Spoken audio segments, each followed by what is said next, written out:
जो है ना वो ये कि LDL कितना होना चाहिए, लेस देन 100 नॉर्मल, ठीक है। और गोल ऑफ थेरेपी अगर डायबिटीज़ है या अगर इस्केमिक हार्ट डिजीज नोन है तो 130 से अबव पे आप ट्रीटमेंट स्टार्ट कर सकते हैं।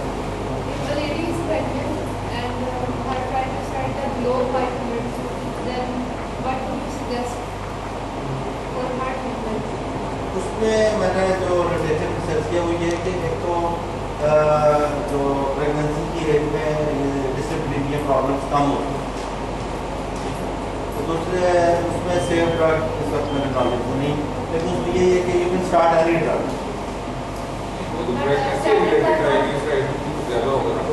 इसका नहीं ज़रूरी नहीं, प्रेगनेंसी रिलेटेड फैमिलियल हो सकता है या और these are not safe, लेकिन आपने लाइफ को मदद भी सेव करें। You will give the treatment. You will start with this statin, ये याद रखें, प्रिंसिपल ये है, you will start with this statin चाहे ट्राइग्लिसराइड से आता है, सिवाय एक्सेप्ट ट्राइग्लिसराइड above 500, फिर you start with 500। तो दो तीन चीज़ें जो बड़ी क्लियर है कि प्राइमरी गोल ऑफ थेरेपी चाहे ट्राइग्लिसराइड से आता है LDL, except triglyceride above the 500, ठीक है, तब प्राइमरी फोकस बन जाएगा ट्राइग्लिसराइड। सर कितने परसेंट चांसेस हैं कि बॉर्डरलाइन से ज़्यादा LDL HDL है तो ट्राइग्लिसराइड वो 500 से ज़्यादा हो? बिल्कुल पॉसिबिलिटी है, एग्जैक्ट परसेंटेज तो नहीं पता, लेकिन ये बिल्कुल आइसोलेटेड, इसीलिए तो डिस्ट्रीब्यूटिंग नहीं है कि प्रोफाइल पूर्ण करवाना है कि आइसोलेटेड वैल्यूज मिल जाती हैं। कोलेस्ट्रॉल बहुत ज़्यादा नहीं होगा, ट्राइग्लिसराइड बहुत ज़्यादा होंगे, हर चीज़ नॉर्मल होगी, सिर्फ LDL कम होगा, तो आइसोलेटेड तो सारे ही जो प्री डायबिटिक होंगे ना उसमें ट्राइग्लिसराइड ज़्यादा होगा। नहीं एग्जैक्ट परसेंटेज नहीं है, लेकिन मैं जगह बनाते हैं वो हाइपर इंसुलिन की वजह से मैंने ट्राइग्लिसराइड प्री डायबिटिक में हाइपर इंसुलिन खुद भी वो ज़्यादा करती है।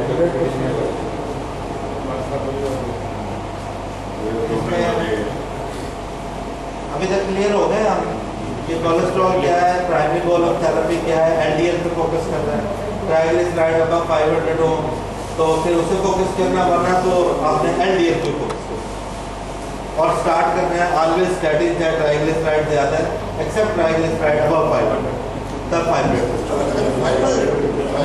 500 से ज़्यादा है ट्राइग्लिसराइड प्लस उनके नाम से renal disease, then what is the drug of choice? Sir उसमें ड्रग्स तो सारी वही है, रीनल डिजीज हो या ड्रग्स तो यही आपने देनी है। रीनल डिजीज में एक हर ड्रग के साथ आप देखें क्रिएटिन क्लियरेंस के साथ उसकी डोजेज की होती है, ड्रग्स तो सेम है, तो डोज उसकी रिड्यूस करेंगे। लिवर कॉम्प्रोमाइजिंग अगर जो पेशेंट हो तो उसमें कौन सी स्टैटिन आप रिकमेंड करते हैं कि सेम?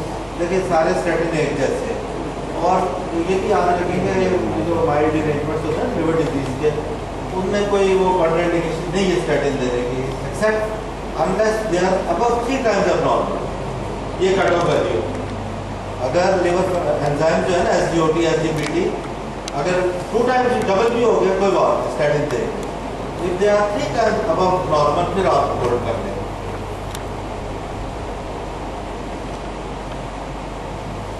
ये क्लियर, ये हमें बड़ा इम्पोर्टेंट है कि क्लियर होना चाहिए कब स्टैटिन देने कब नहीं देने। एक तो और चीज़ें बस ये लास्ट 2 स्लाइड है कि हमें नहीं पता होता कि ये वैसे हम शेयर करते हैं कि हाइपरटेंसिव में स्टैटिन कब देंगे, किस किस को देंगे, सबको देंगे, किसी किसी को देंगे, किसको, ये कौन जो सही बताएगा ना उसको ये किताब मिलेगी। डायबिटिक में देना है, हाइपरटेंसिव की बात करें, कौन से हाइपरटेंसिव को देंगे, जो सही बता देगा उसके लिए लेकिन हम सब हाइपरटेंसिव को ट्रीट करते हैं, हमें पता होना चाहिए उनमें से किसको देना है। इसमें ट्राइग्लिसराइड जो है वो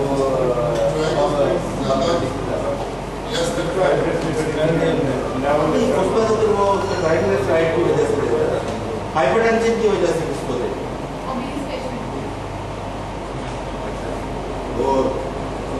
ओबीस हो सकता है, लेकिन ये है कि एग्जैक्ट आप बताएं एक सेंटेंस में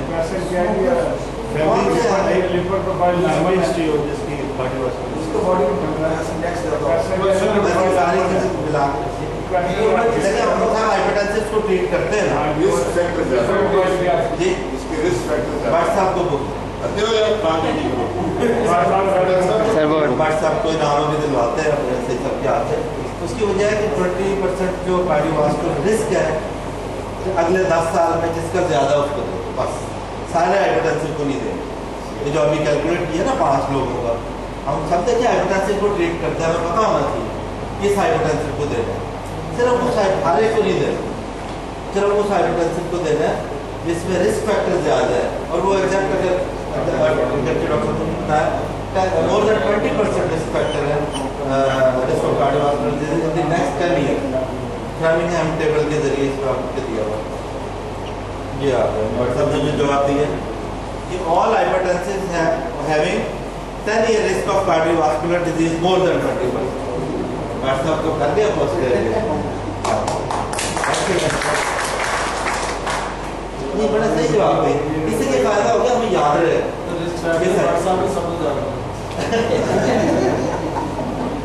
व्हाट्सएप रिस्क फैक्टर नहीं एक्सीलेंट जवाब। अच्छा अभी अगला आ जाता है, हम सब ये लास्ट स्लाइड है कि डायबिटिक्स को हम सब ट्रीट करते हैं। कौन से डायबिटिक को दें, क्या सबको दें?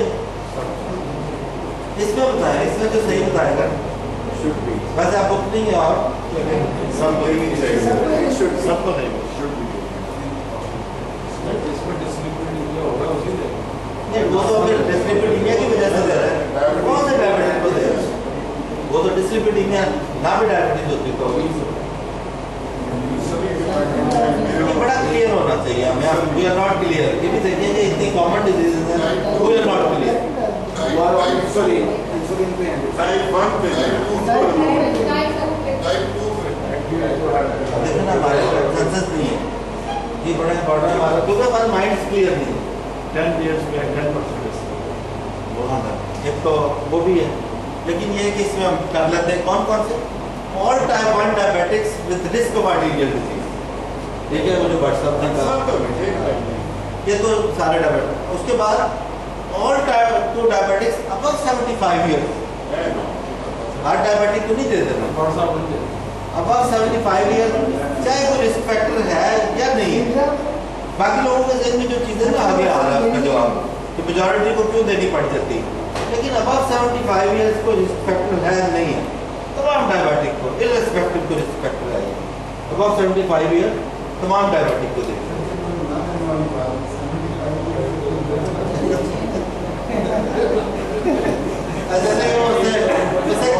कम एज वाले भी आ रहे हैं।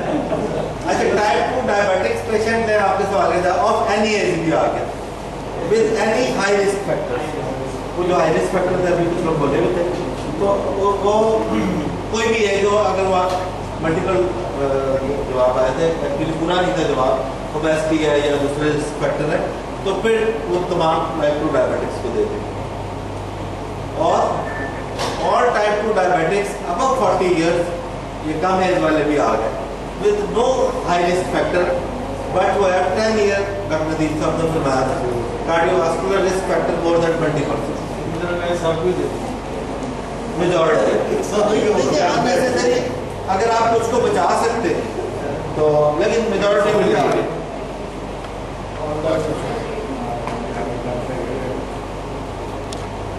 निकलिए बाय द वे आपके जो डिस्प्ले किस किस को देंगे, कौन से डायबिटिक्स को देंगे? 35 प्लस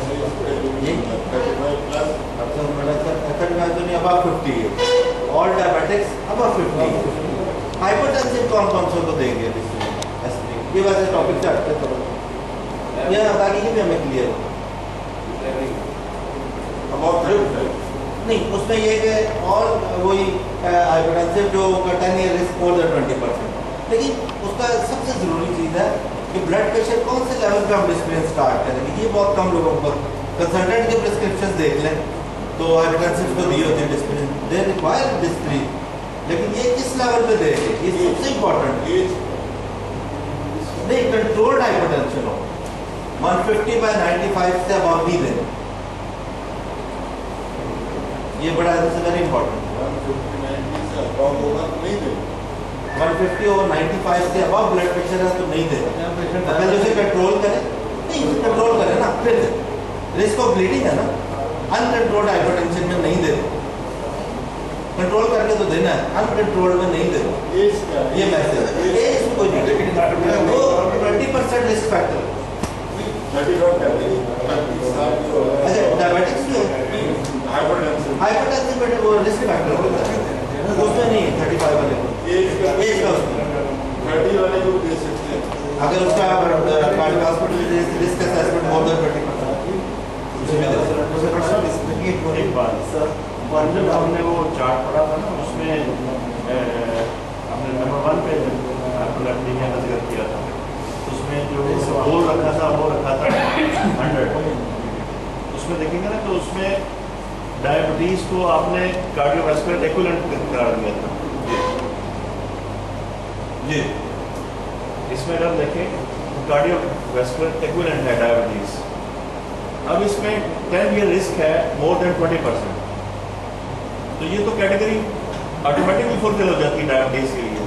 उसमें तो फिर 40 के बाद तो सब एज में वो जाएगा ऑटोमेटिकली जाएगा। डॉक्टर की बात सही है, क्योंकि उसके लिए वर्डिंग वही यूज होती है कि ऑल डायबिटिक्स एक्सेप्ट फ्यू, तो बहुत थोड़े बचते हैं, जैसे इंसुलिन खाने का सब कोई दें, मेजॉरिटी विल नीड इट।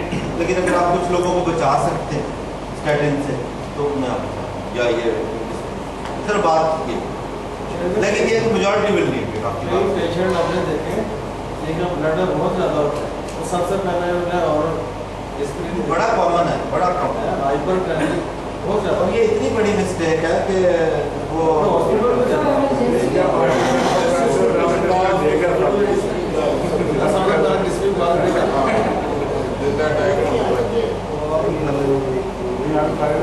तो नहीं देनी चाहिए, अनकंट्रोल में नहीं देते, कंट्रोल करने के लिए